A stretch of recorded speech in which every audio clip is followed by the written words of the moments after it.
Oke, selamat pagi semuanya. Jadi untuk minggu ini, di minggu ke-9 kita akan membahas tentang submission form. Jadi minggu lalu kita sudah mulai belajar, mulai dari itu ya, dari awal kita belajar tentang relationnya database, lalu migration, seeding, lalu show gitu ya, inner join dan lain sebagainya. Nah, sekarang kita akan mulai masuk ke materi submission form. Nah, ini ya, jadi kalian bisa melihat dokumentasinya di link ini. Jadi, submission form itu kita akan menginsertkan data. Submission form data into application DB. Jadi, pada kasus kali ini kita akan mensimulasikan input sebuah data ke dalam database gitu ya. Dalam aplikasi sebelumnya telah memiliki data dalam tabel, kita punya data supplier, lalu kita punya data produk, kita punya data kategori, kita punya data transaksi, kita punya data produk transaksi yang isinya macam-macam produk dalam satu transaksi. Konsep submission data secara umum. Nah, jadi penggunaan ini diberi fasilitas UI UX yang sesuai dengan data yang diperlukan. Jadi tentunya kalau misalnya kita submission form, kita insert data, tidak semua yang ada di database harus kita tampilkan formnya. Cukup yang kita perlukan saja, yang kira-kira dalam kebutuhan analisis itu perlunya apa. Misalnya data user begitu ya, data user ada username, email, password, alamat, nomor telepon, tempat tanggal lahir, dan lain-lain misal. Nah, itu nggak harus semuanya dalam satu kali form pada saat membuat user harus ditampilkan semua. Misalnya nanti kita punya menu lagi, misalnya data pribadi, baru kita munculkan tempat tanggal lahir, lalu kota tempat tinggal, dan lain-lain. Nanti misalkan di menu user ya khusus usernya saja, walaupun dalam satu tabel yang sama, cuma tidak harus semuanya kita tampilkan dan kita tambahkan, gitu ya. Lalu yang kedua, pengguna diberikan fasilitas button action. Jadi yang pertama kalau kita sudah menyiapkan formnya, form yang diperlukan isinya apa saja. Lalu yang kedua ada button actionnya untuk validasi dan submit data. Form action ini nanti akan diarahkan dengan routing yang sudah kita daftarkan atau enggak yang sudah rootnya di satu dengan resource ya. Kemarin ada di routingnya ada post, ada get, lalu ada resource yang sudah bisa menghandle CRUD-nya. Kalau sudah disiapkan formnya, kita sudah menyiapkan juga validasi datanya, lalu kita juga sudah menyiapkan tombol untuk submit datanya.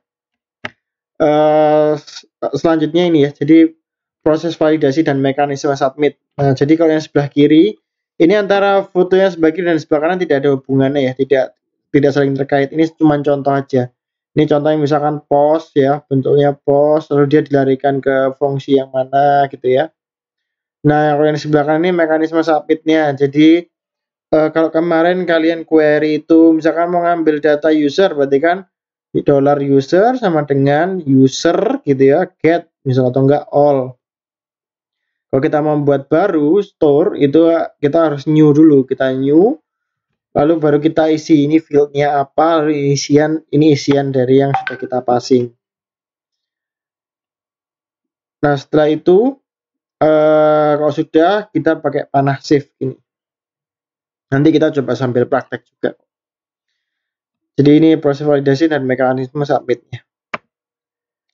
Nah ini ya konfirmasi dan memunculkan hasil. Nah jadi kalau misalkan kalian nanti berhasil menambahkan, kalian bisa menambahkan alert gini, sudah sukses gitu ya, atau enggak sukses atau gagal atau dan lain-lain, bisa ditambahkan juga alertnya gitu ya, kayak hasilnya seperti apa gitu.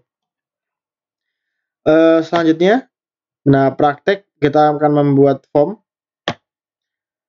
Yang pertama, form dibentuk dalam bahasa pemrograman front end seperti HTML gitu ya, itu yang formulirnya kita buatnya dari situ. Lalu kita akan membuat form dengan Bootstrap. Nah, karena kita sudah menggunakan template, jadi sebetulnya sudah ada bawaan dari template-nya. Jadi kita tinggal pakai aja, atau kita bisa lihat dari template, kita cari form di halaman form mana yang sekiranya bagus gitu ya. Lalu kita bisa copy paste formnya. Cuman kalau memang template kita sudah ada bootstrapnya, kita bisa juga langsung melihat di bootstrapnya sini, di dokumentasi bootstrapnya. Seharusnya sama kalau memang sama-sama pakai bootstrap. Tapi perlu diingat bahwa tidak semua template jadi yang di internet itu menggunakan bootstrap. Kadang-kadang mereka punya sendiri, bukan bootstrap namanya, saya lupa ya. Pada intinya kalau memang kalian lihat template yang kalian pakai bootstrap ya, yang cara pertama kalian bisa langsung lihat dokumentasi template kalian sendiri, atau langsung ke bootstrapnya sini juga boleh, monggo. Nah, ini salah satu contoh form login ya. Jadi ada email, password.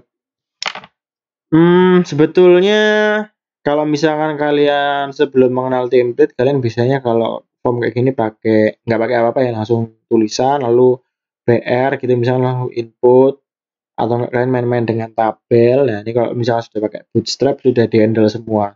Ada tag form, lalu ada class form group gitu ya, lalu ada form control, itu nanti otomatis bisa jadi rapi begitu, sudah mengikuti bootstrapnya.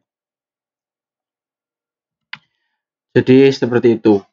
Nah, ini salah satu contohnya aja. Lalu selanjutnya kata kuncinya ada pada tag formnya. Jadi dengan atribut method dan action gitu ya. Ada get, lalu ada post, lalu action itu untuk URL-nya akan dilempar kemana formnya kalian. Lalu tag input dengan atribut tipe, value, dan name itu yang akan ditangkap oleh URL yang kalian tempel di action gitu ya. Name digunakan untuk parameter yang kita passing ke controller gitu ya. Yang kita panggil di control adalah name-nya. Jadi mungkin kita langsung ke praktek aja. Ya ini kita akan coba membuat form supplier. Nah, cuman memang kita itu masih belum punya itu ya. Kok di kelas kita di KPD itu master suppliernya masih belum ada. Kita adanya yang kategori. Jadi karena ini kita menggunakan video gitu ya, waktunya panjang, saya akan buatkan itunya aja, buatkan yang bagian supplier. Kita cek dulu apakah kita sudah punya controllernya supplier. Belum ada ya, ada yang punya kategori, jadi kita buat dulu. Yang pertama kita buka terminal baru, new terminal, lalu kita buat PHP artisan controller.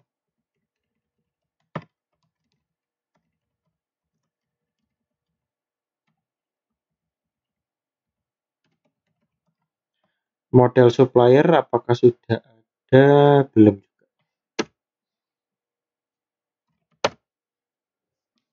Nah ini jadi saya membuatkan langsung controllernya dengan modelnya sekalian. Model created berhasil, lalu supplier controllernya juga sudah. Nah, kalau sudah seperti ini, kita buka web.php, kita cari yang kategori mana? Kategori sini ya. Kategoris kita copy, kita buat lagi di paling bawah aja wis biar kita buat yang supplier.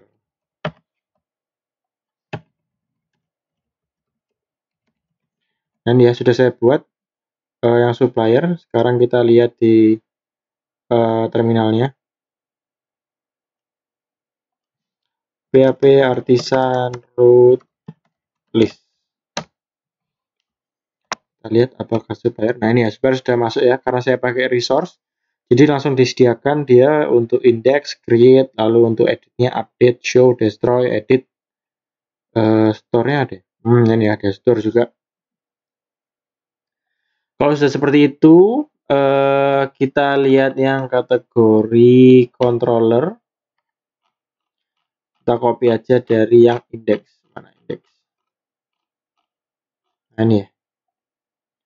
Kita pakai yang ini aja, pakai model langsung.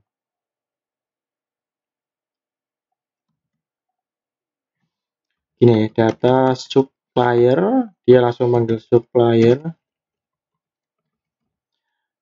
Kita DD dulu aja ya, kita cek apakah datanya sudah berhasil kita ambil. Oke, yang pertama kita sudah buat web.php, kita sudah buat controllernya supplier. Yang belum adalah view-nya. Kita buat view-nya dulu. Resource, views, kita buat folder baru, supplier. Indeksnya kita copy dari kategori aja. Jadi kategori indeksnya saya copy, saya buat di supplier, file index.split. Ini saya hapus dulu scriptnya.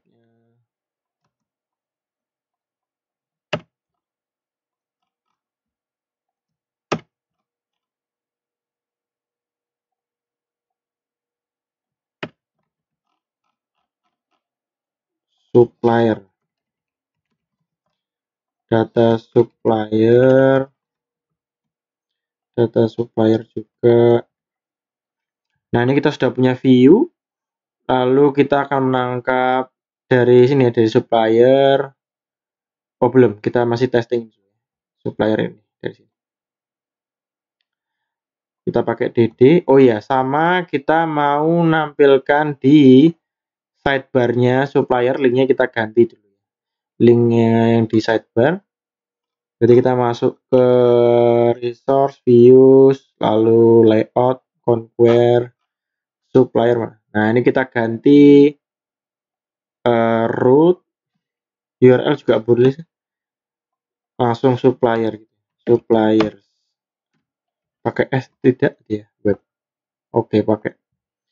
Nah, kalau supplier aja, kalau kita lihat di root listnya, dia akan dilarikan ke index. Supplier.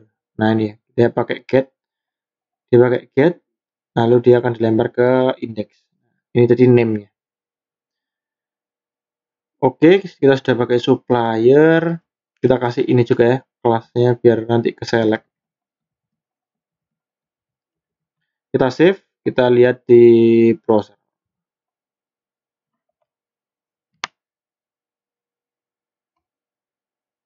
Nah, ini ya, supplier, saya DD tadi. Nah, sudah benar ada 3. Kita lihat di database, memang ada 3 ya. Supplier, ada Kongguan, Sams, Kampung Roti. Sekarang kita akan tampilkan di supplier, kita return view supplier, supplier.index dengan compact data sub. Karena kita passing data sub, jadi nanti yang kita looping di index, adalah data sub. Nah, kita tampilkan ini ID, nama, lalu ada alamat.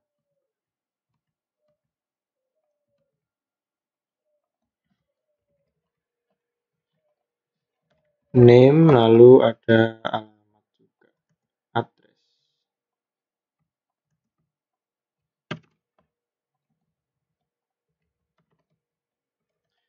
Kita coba.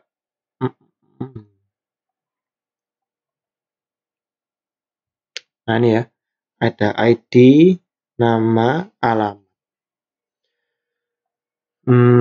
Saya lihat dulu produk, kategori. Nah, ini kategori sudah ada data table-nya, supplier juga saya tambahkan dulu. Supplier kita tambahkan, data table kita ngambil dari kategori ini. Nah, ini. Tinggal kita tambahkan di paling bawah. Kita section tempat script.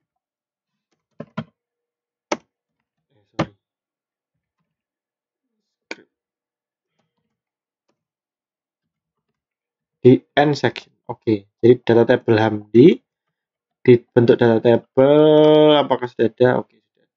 Kita save. Kita coba lagi. Nah, ini ya sudah bisa. Cuman ini belum ke select. Kita coba lihat di conquer-nya. Ini ada produk, kategoris. Belum, supplier-nya belum. Kita copy.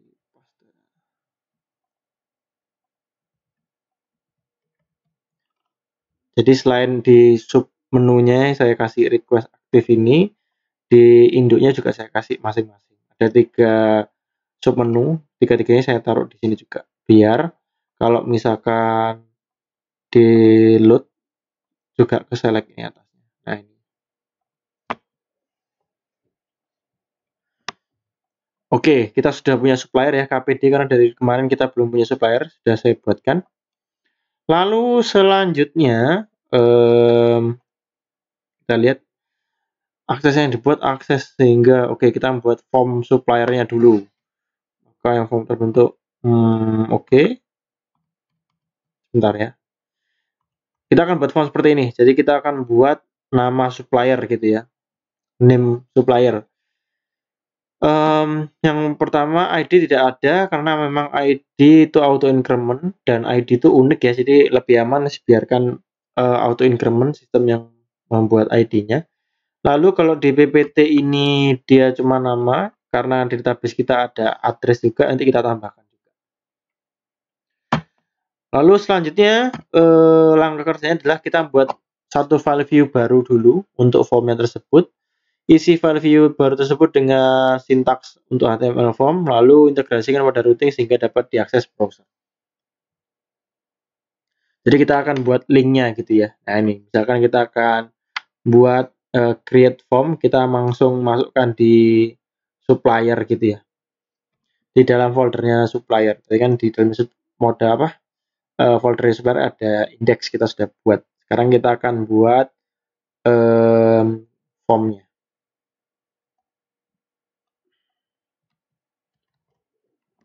Oke, saya close dulu yang lain ya, biar nggak bingung. Step awal kita akan buat file baru dulu di dalam folder supplier ya. Di dalam folder supplier kita akan buat form. Kita kasih nama create form.blade.php.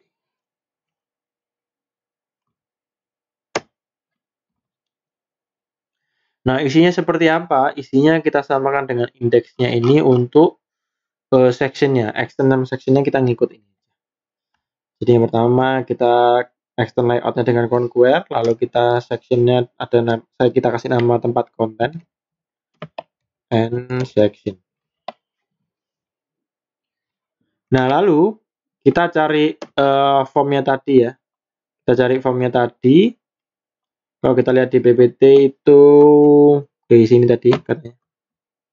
Nah kita lihat bootstrap. Coba saya buka aja. Nah ini ya. Ini contoh-contoh formnya. Ini istilahnya form vertikal. Ada juga yang horizontal itu. Coba kita cari horizontal.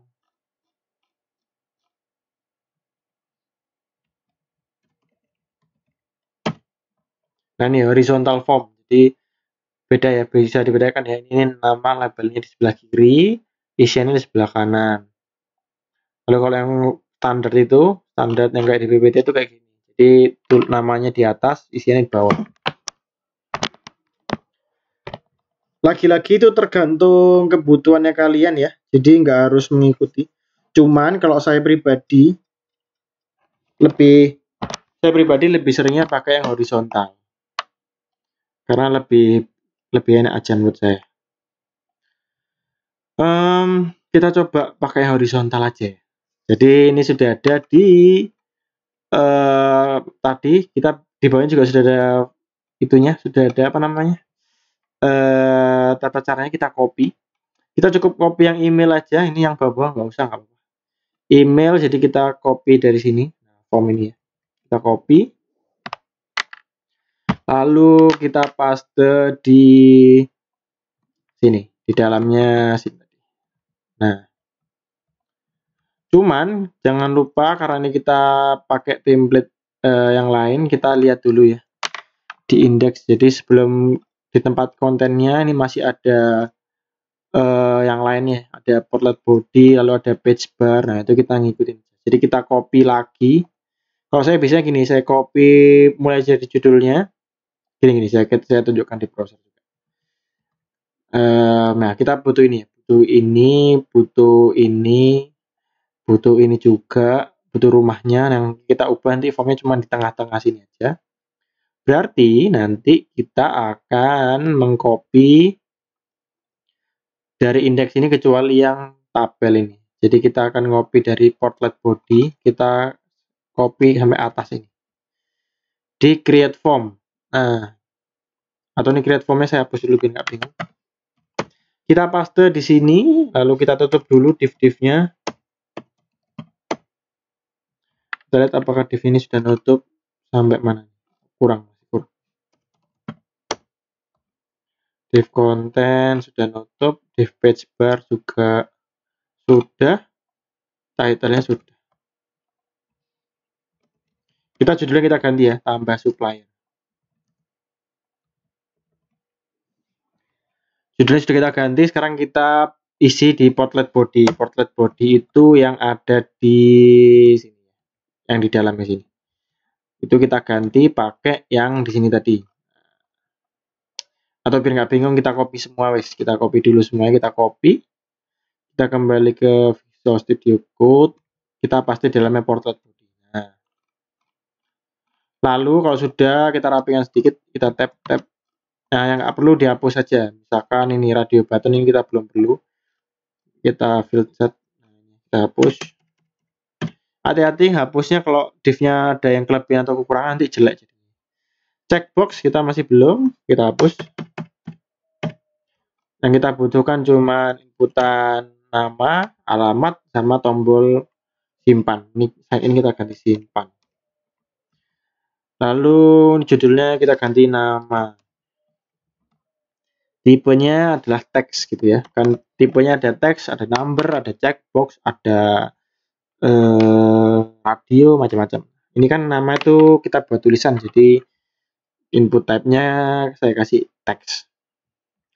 ID nggak mau diisi boleh atau enggak apa-apa. Kita ganti ya nama. Lalu kita kasih juga name. Nah, kok kalian lihat di PPT yang tadi ya, di PPT yang tadi, saya carikan di mana. Nah ini ya, jadi yang perlu diperhatikan adalah formnya, lalu metodenya apa, lalu dalamnya form harus ada tag actionnya, lalu di input yang dipakai juga tipe, value, dan name. Jadi yang nanti dipanggil adalah 3 tadi. Nah ini selanjutnya sudah ya, sudah kita kasih ID nama, kan, tapi ini ID, sedangkan yang dibutuhkan adalah tipe, value-nya kan masih kosong ya, karena memang kita mau nambah baru. Lalu name. Nah, name-nya apa? Kita paling enak tuh name itu disamakan dengan yang ada di database. Database kita namanya name. Ya berarti kita kasih namanya name. Ini nama field yang di dalam sini nama field. Lalu saya copy lagi mulai dari form group. Saya kasih alamat. Ini ID-nya kita kasih alamat.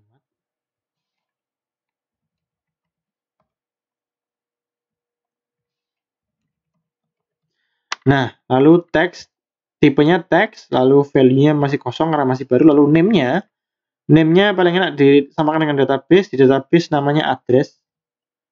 Berarti name-nya saya kasih nama address ini. Nah, sebetulnya untuk ID itu lagi-lagi tergantung kebutuhan. Kalau memang kalian mau ngotak-ngatik menggunakan jQuery ya butuh juga. Cuman kalau enggak ya nggak usah, nggak apa-apa. Nah, ini kenapa kalau disamakan dengan for nanti agar kayak gini nanti. Kalau kita lihat di sini ya, kalau misalkan kita klik email, nah kan istilahnya fokusnya di sini. Kalau kita ngeklik password, nah dia otomatis fokus di password. Kok bisa? Padahal saya ngekliknya di label. Yaitu karena ini tadi ada ID, lalu di labelnya ada for. Di for ini maksudnya kalau misalnya diklik ini untuk ID yang mana gitu. Tapi kalau ID ini tidak ada hubungannya dengan yang kita kirim ke controller nanti. Oke, kita sudah punya inputan type text, value yang masih kosong, name-nya sesuai dengan database. Lalu ada lagi yang belum, yaitu ini ya, form. Di formnya harus ada metodenya, lalu harus ada actionnya.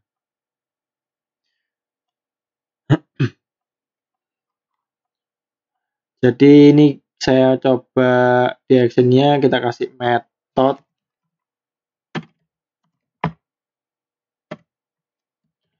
Kita kasih metode post.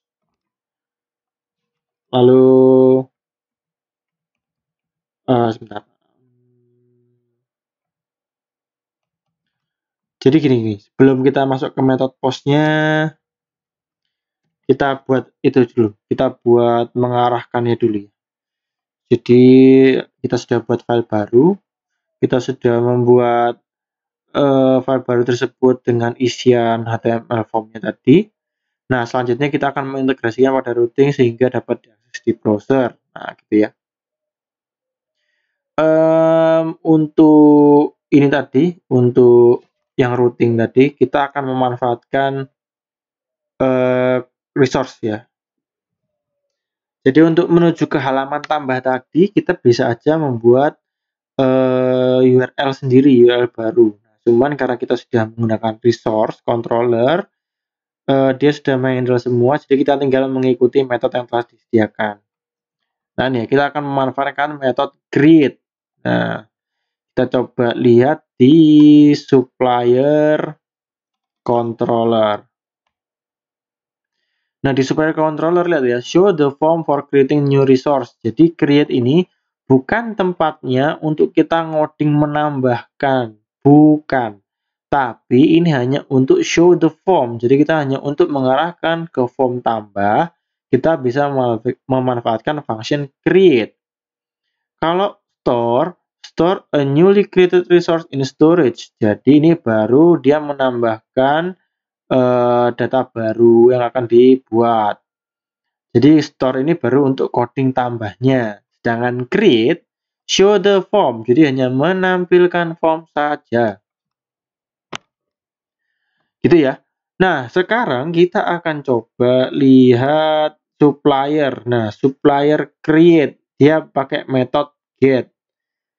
Jadi nanti kita lalu supplier ini linknya adalah kalau kita mau ke create ini kita pakai linknya supplier/create gitu ya.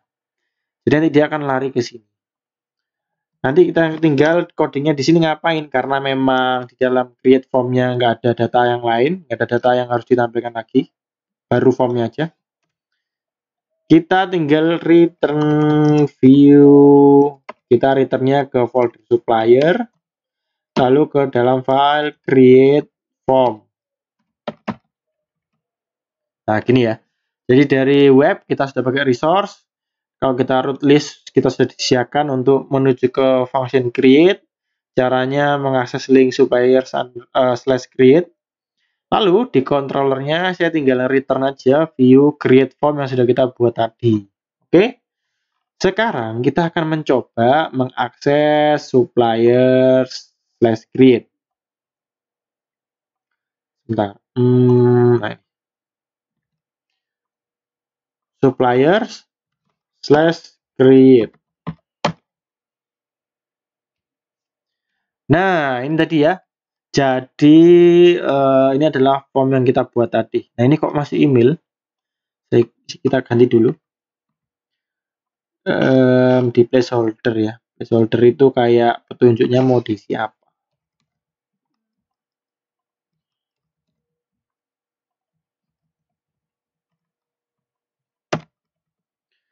Kalau sudah, kita coba refresh lagi. Nah, betul ya. Kita sudah punya form nama, alamat, tombol simpan. Kita sudah sampai situ. Nah, tapi kok kita lihat kenapa kok suppliernya nggak ke-select? Sedangkan kita kan pengennya ini ke-select. Create.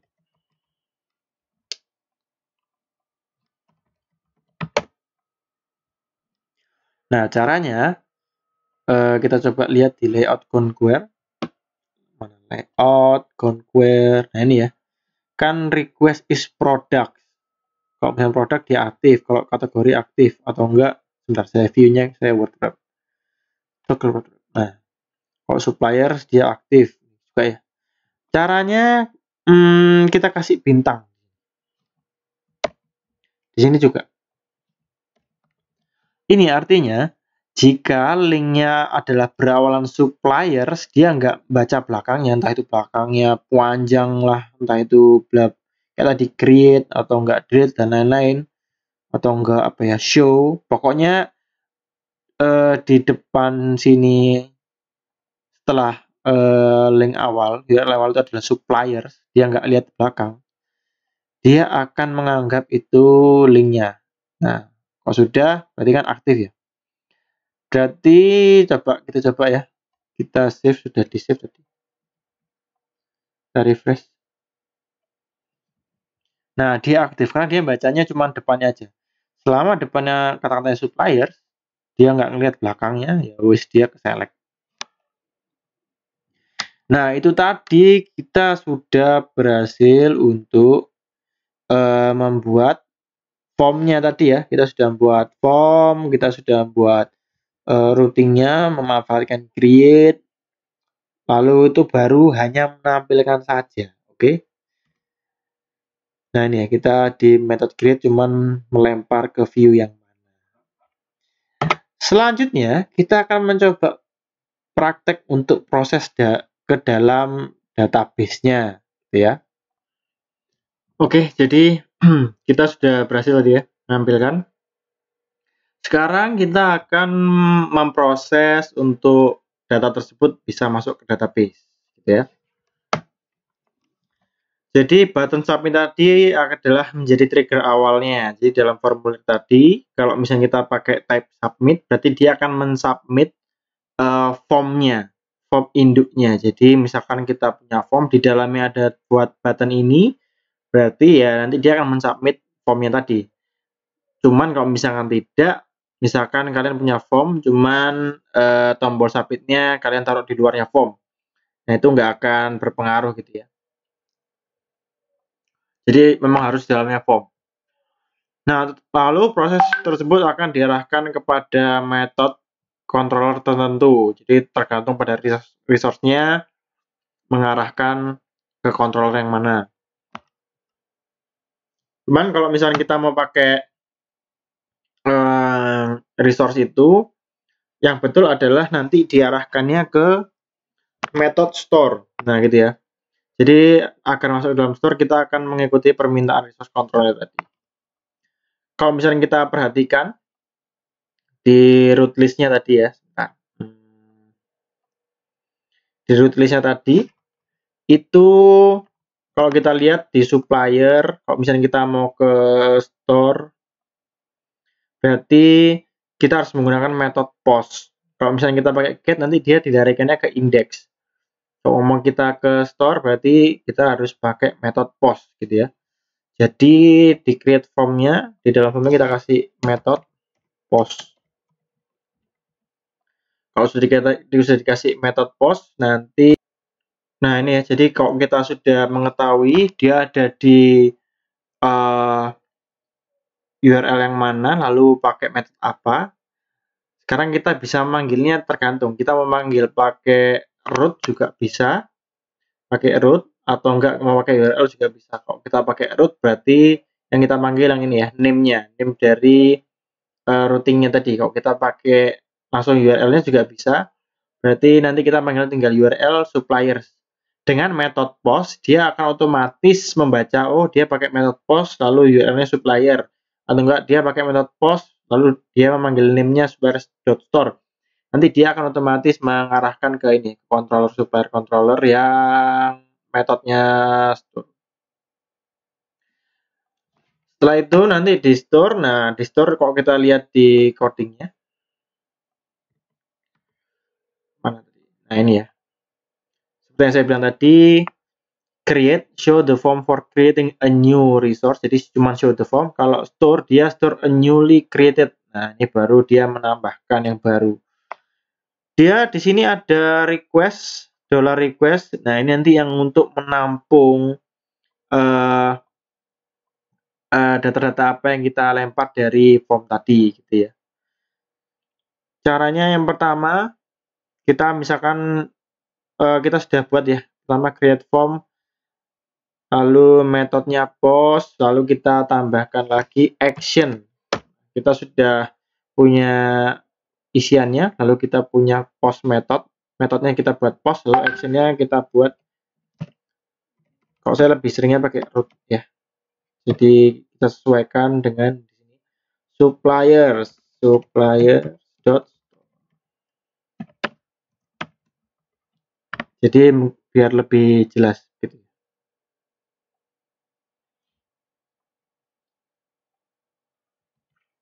Kalau sudah seperti ini, lalu kita sudah punya type button submit yang otomatis dia akan mensubmit formnya di sini. Di sini di store-nya kita nggak usah coding dulu ya, nggak usah coding untuk langsung menambahkan yang ini. Nah itu nanti dulu kita akan coba pakai DD dulu ya. Jadi kita tes apakah sudah berhasil. Kita pakai D. Testing ini method store. Kita save. Lalu di formnya kita pastikan sudah ya, post, terus store, oke. Sekarang kita akan coba di browser. Nah, ya di browser kita coba, oh iya, ada yang kelupaan, sebentar. Kita kembali lagi ke coding. Kita tambahkan lagi di mana ya? Di paling akhir juga boleh. Require. Nah, kita copy. Ini untuk apa? Untuk kalau misalnya kita klik submit, tapi ini masih kosong, otomatis dia nggak bisa submit. Kita coba. Nah, kita refresh. Nah, ini ya masih saya kosongi, lalu saya klik simpan.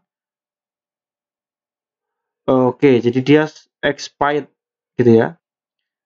Sebentar, ini seharusnya dia nggak bisa ke itu dulu. Kita coba ulangi ya. Seharusnya dia nggak bisa ke submit.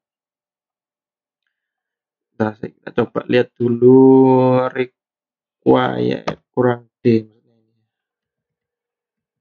Nah, ini maksudnya pakai D. Kita coba lagi.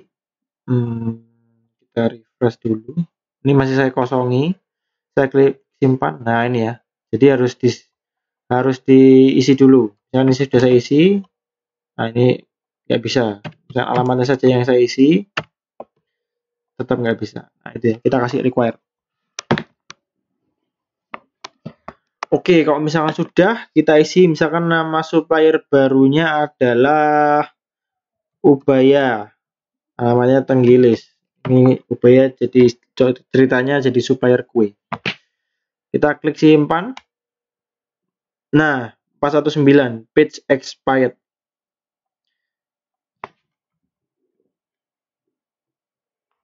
Apabila dijalankan submit terjadi kayak gini, itu artinya adalah token is missing atau enggak expired. Jadi kalau misalnya kita pakai Laravel itu, dia harus menyertakan tokennya. Kalau misalnya kita pakai post, jadi semua metode post yang akan kita gunakan itu kita harus menyertakan juga dengan tokennya. Kecuali get ya, kalau get nggak perlu. Tokennya caranya gimana? Dapatnya caranya kita tinggal tambahkan aja add CSRF gitu ya. Jadi baik walaupun Ajax atau enggak form tetap, walaupun misalkan dia pakai post harus tetap pakai itu. Nah, kita taruh di dalamnya sini ya. Sekarang kita coba di codingnya kita taruh di, sebetulnya bebas asal selama itu di dalamnya form, di dalamnya tag formnya tadi. Misalkan saya taruh di sini, misalkan @cs. Saya save, lalu kita coba lihat di browser perbedaannya apa. Kita refresh. Nah, kelihatannya nggak ada bedanya, ya kan? Kalau nggak ada bedanya, coba kita klik kanan, view page source, lalu kita scroll lagi ke bawah. Sebentar, ini tadi tambah supplier, kita cari. Tambah supplier. Nah, ini tadi ya. Post actionnya ke supplier. Nah, kalau kita pakai CSRF, otomatis ada inputan, tipenya hidden, name-nya underscore token, value-nya ini. Nah, ini yang dimaksud dengan tokennya Laravel tadi. Jadi kalau misalnya kita nge-serve Laravel di browser ini, sudah otomatis ke generate tokennya. Itu yang menjadikan Laravel ini satu step di depan, lebih secure daripada kita pakai native gitu ya. Ini wajib. Nah, kalau kita sudah punya tokennya, ini sudah otomatis di generate sama Laravel. Kita akan coba klik simpan lagi. Kita coba misalkan Ubaya, Tenggilis, simpan. Nah, ini ya. Ini masuk ke dia, berarti artinya dia berhasil masuk ke mana tadi? Nah, ini ya, masuk ke method store. Nah, berarti dia sudah berhasil masuk ke sini tadi. Kalau sudah berhasil masuk ke store, barulah kita coding untuk yang ini tadi ya, untuk yang menambahkan tadi. Jadi nanti kita akan membuat new supplier, karena kita akan membuat supplier baru. Lalu ini data ini dapat dari variabel yang sini. Panah yang di sebelah kanan pertama adalah nama kolom pada DB. Jadi field-field yang di DB itu mau kita isi apa? Nah, ini ada request, get, ini dapat dari inputan teks yang ada di form yang tadi. Jadi yang ada di form yang tadi itu kita manggilnya di sini tadi. Kalau di sebelah kiri nama field pada DB, di sebelah kanan adalah form yang ada di input tadi. Jadi kita akan buat pertama $data new supplier. Ini nama model ya. Nama modelnya. Lalu $data panah, nama fieldnya apa? Name. Kita mau manggil isian yang dikasih tadi, yang dari form tadi, request. Caranya request panah. Get. Nah, get apa? Kalau kita lihat di formnya, name-nya ini name-nya, Mbak. Ini kan name. Name-nya kita kasih nama name juga, karena memang field-nya namanya name. Jadi memang sengaja saya samakan, memang biasanya saya gini. Kenapa? Biar lebih mudah, nggak ada salah-salah gitu. Lalu ada address juga, kebetulan memang saya samakan. Nah, kalau misalkan di create formnya Pak, misalkan saya kasih name-nya adalah ini underscore nama supplier. Berarti nanti di di controllernya yang kita panggil adalah ini nama supplier di sebelah sini. Nah, jadi bisa bedakan ya. Sebelah kiri yang ada di DB, yang di sebelah kanan ada yang ada di form, gitu ya. Kalau sudah seperti ini biar nggak bingung ya. Nanti saya juga samain deh address ini, address supplier. Ini biar kalian paham aja pembedanya.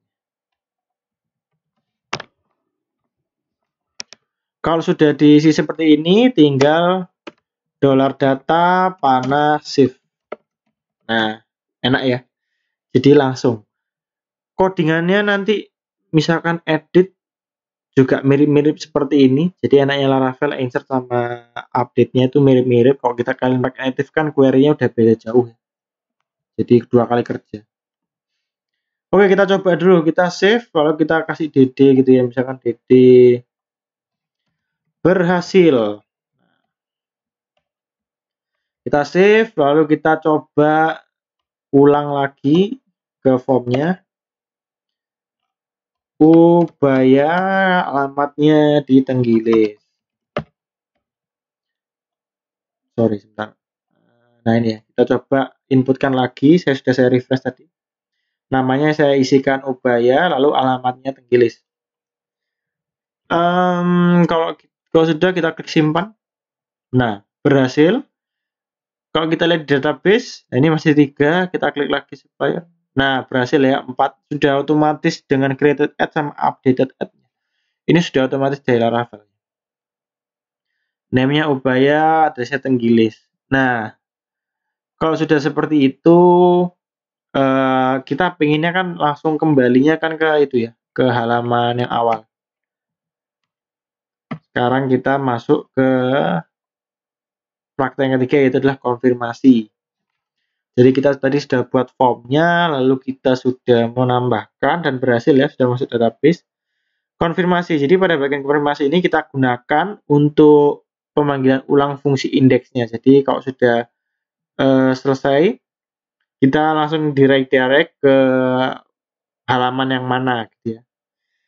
Tidak disarankan melakukan query melalui return view karena fungsi konfirmasi ini memiliki fungsi yang sama dengan indeks. Oleh karena itu kita akan menggunakan fungsi redirect gitu ya. Redirect pada Laravel ini konsepnya sama dengan redirect umumnya, sama kayak kita mau manggil URL lainnya. Cuma redirect ini bisa diletakkan di controller atau enggak action pada file routing. Kelebihannya apa? Yaitu ada redirect back, dia akan otomatis mengembalikan ke halaman sebelum form. Lalu ada juga redirect dengan nama routing atau nggak boleh diberikan parameter. Lalu redirect bisa ke fungsi controller lain, langsung atau nggak ke URL lain dan lain-lain. Nanti kita akan coba. Nah, yang pertama kita akan coba ini contoh redirect back. Ini contohnya aja. Lihat dari script ada inputan post untuk menambahkan user profile. Lalu untuk pertama kali validasi datanya, lalu akan dikembalikan lagi ke URL sebelumnya setelah user terinput. Nah, ini untuk contoh lainnya ada redirect root login. Nah, redirect root login berarti dia akan mengarahkan ke routing login atau enggak mau ke routing profile dengan parameter. Nah, ini juga bisa seperti ini. Atau enggak action, kita langsung mau ke controller yang mana, juga bisa seperti ini caranya. Dengan flash data, jadi kita juga bisa mengirimkan data gitu ya. Kita ini aja, praktek satu-satu dulu. Saya akan coba praktekkan. Jadi setelah berhasil nambah, saya pengennya tuh dia akan lari ke sini. Nah, saya pengennya dia larinya ke sini. Ke halaman depan. Jadi caranya adalah kita kasih redirect. Oh ya, kita lihat dulu. Di root listnya ini untuk lari ke index, name-nya supplier index. Oke. Berarti nanti kita buat return redirect ke routing yang mana gitu ya. Kita coba. Routingnya itu sorry, saya maunya redirect tapi langsung ke routing. Root. Nah, kalau saya mau lari ke index, rootnya adalah supplier index.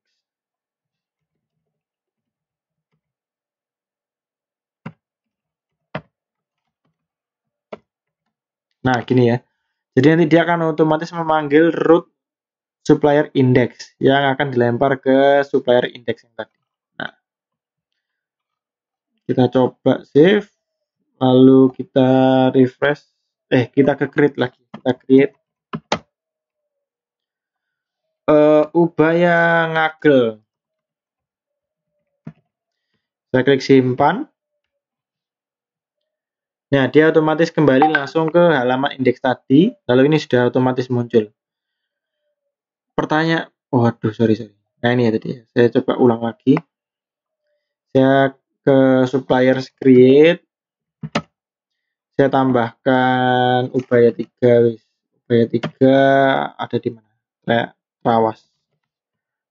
Saya klik simpan. Setelah saya klik simpan, dia otomatis langsung kembali ke halaman depannya tadi, supplier index tadi. Karena memang saya ingin langsung ke halaman sini, sudah otomatis dengan data yang terbaru.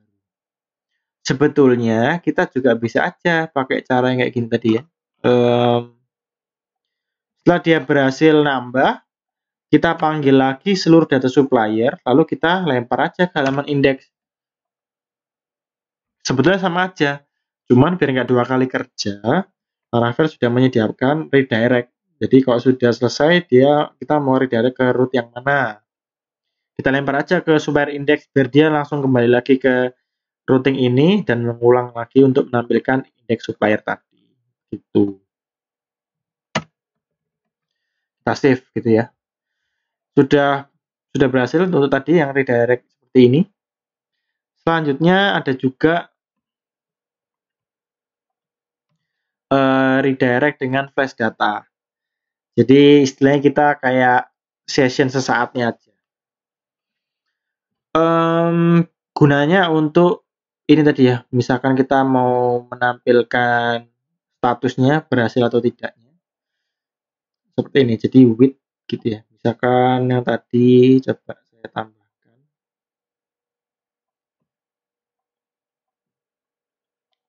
Dipanah lagi with.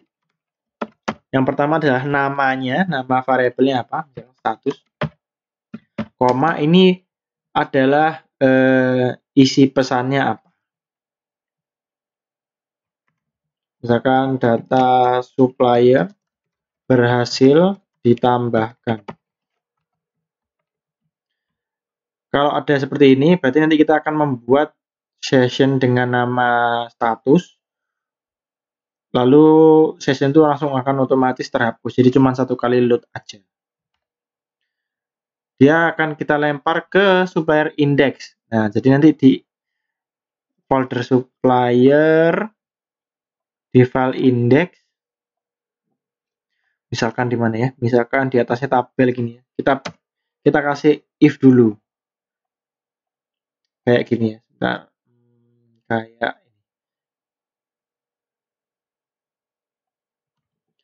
jadi kita if dulu apakah ada session statusnya dari sini ya, tergantung nama variabelnya. Kalau misalnya yang kita kirim namanya status supplier, berarti yang kita if juga status supplier. Kita if, kalau misalkan ada status, kita akan tampilkan alertnya. Gitu ya. Misalkan kayak gini. If adakah session status? Oh ada, kalau ada kita akan menampilkan pesan. Nah, Bootstrap ini kan sudah menghandle juga untuk alertnya. Dia pakai kelas alert. Nah, tergantung mau sukses, mau warning, mau danger, bisa. Kita kasih alert sukses, isinya apa? Isinya ya session status tadi.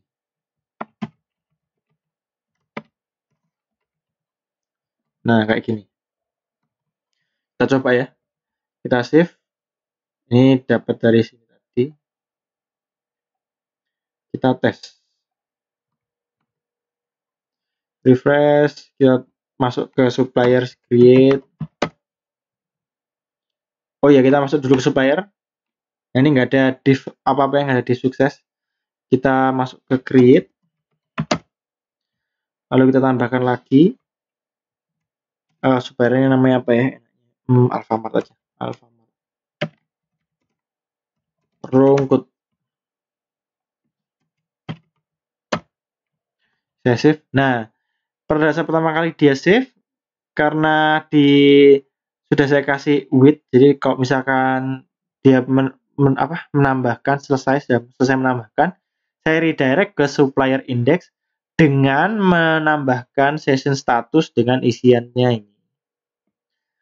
Kalau misalkan ini kan sudah tampil ya, sudah tampil alert suksesnya. Kalau saya refresh, dia nggak muncul karena memang munculnya cuma sekali. Itu sangat berguna ya. Misalkan nanti di kontrol kalian ada banyak if-ifan, lalu misalkan yang kalian kirim misalkan status gagal, data supplier gagal ditambahkan misalnya. Ini contoh. Nah, berarti di indeks kalian kasih if aja lagi. If ada session status gagal, kalian tampilkan status gagal, alertnya kalian kasih jangan sukses, kita kasih danger. Biar apa? Biar warnanya merah. Jadi sukses itu hijau, danger merah. Kita coba ya, save. Kita coba lagi create tes simpan. Nah, warnanya merah. Jadi misalkan ceritanya gagal. Jadi ini misalkan kalian punya if-ifan banyak, bisa manfaatkan tadi. Saya kembalikan lagi. Nah, itu tadi ya, untuk menambahkan supplier. Selanjutnya, oh ini, saya tampilkan lagi PPT-nya. Ini tadi kita sudah menampilkan get nama suppliernya sudah dengan statusnya. Nah, ini tadi untuk if-ifannya tadi ya. Hanya untuk sekali, kalau kita pakai mengirimkannya pakai flash data, berarti dia cuma session sekali load aja. Hasilnya kayak gini. Tadi kan kita coba taruh di atasnya tabel ya, sama aja ya. Sudah ada data supplier ditambahkan. Next, additional. Jadi kalau misalkan kita mau lebih rapi lagi, kita tambahkan aja tombol new supplier. Ini kan tadi sudah, saya refresh dulu. Ini kan saya ngetik manual. Kita buat tombol aja di sini. Kalau saya biasanya kita tambahkan lagi tombol tambah di sini biar nggak ngetik manual. Caranya kita masuk aja ke supplier index. Lalu di atasnya tabel di sini kita buat button gitu ya, atau enggak tombol A, href-nya kita arahkan ke, nah kita kan maunya ke create, berarti kita mau pakai URL atau pakai root. Kalau pakai root berarti yang kita tulis adalah supplier.create. Suppliers.create.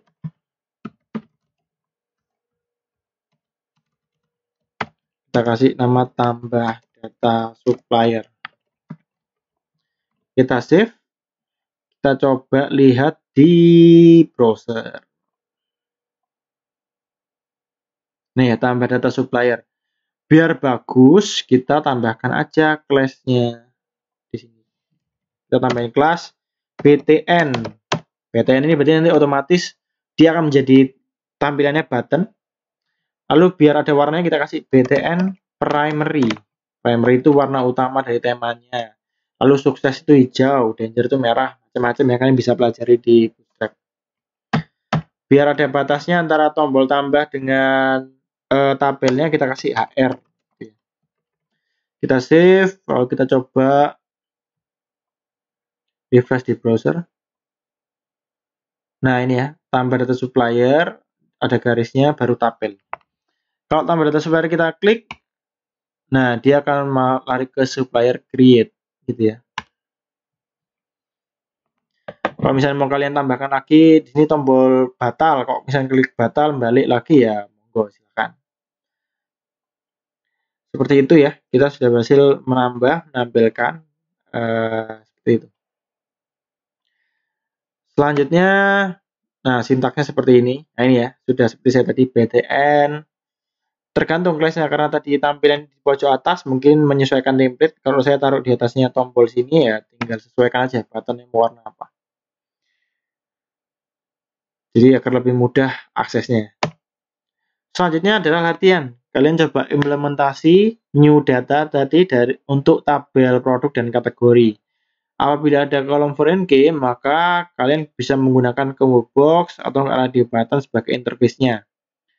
Nanti isi dari combo box tadi itu adalah hasil dari query yang dilakukan pada metode create dan dipassing ke halaman create-nya tadi. Lalu pada saat input data, kalian bisa ambil ID-nya dari combo box tersebut. Gitu ya. Saya kasih itu aja. Saya kasih bocoran sedikit.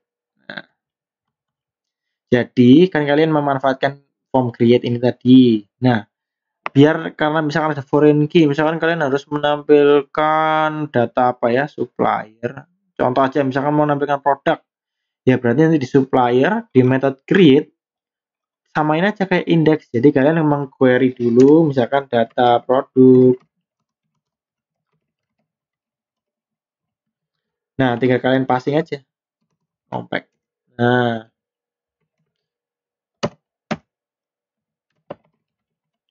kalau sudah kalian passing seperti ini, baru nanti di create from-nya kalian bisa pakai combo box. Value-nya dari combo box apa? Value-nya adalah ID produknya, ID foreign key-nya. Cuman yang dijadikan isian dari combo box-nya itu baru namanya. Saya kasih contoh aja sedikit. Kita punya combo box select. Kita punya option. Option ini udah nama produk gitu ya. Lalu dalamnya option kalian kasih value. Value-nya apa? Ini baru ID produk. Ini kalian ngambil dari database semua. Lalu di selectnya kita kasih name, misalkan ID produk. Nah, ini nanti sudah otomatis yang kita ambil adalah value-nya ini. Bukan yang di sini ya, tapi yang di value-nya. Itu bocorannya sedikit. Begitu ya. Lalu seperti itu. Nanti misalkan ada yang masih kurang jelas bisa langsung WA ke saya atau enggak WA grup gitu ya. Sekian untuk perkuliahan minggu ini. Terima kasih dan silakan dikerjakan latihannya. Kalau masih ada yang bingung silakan WA ke saya. Selamat pagi.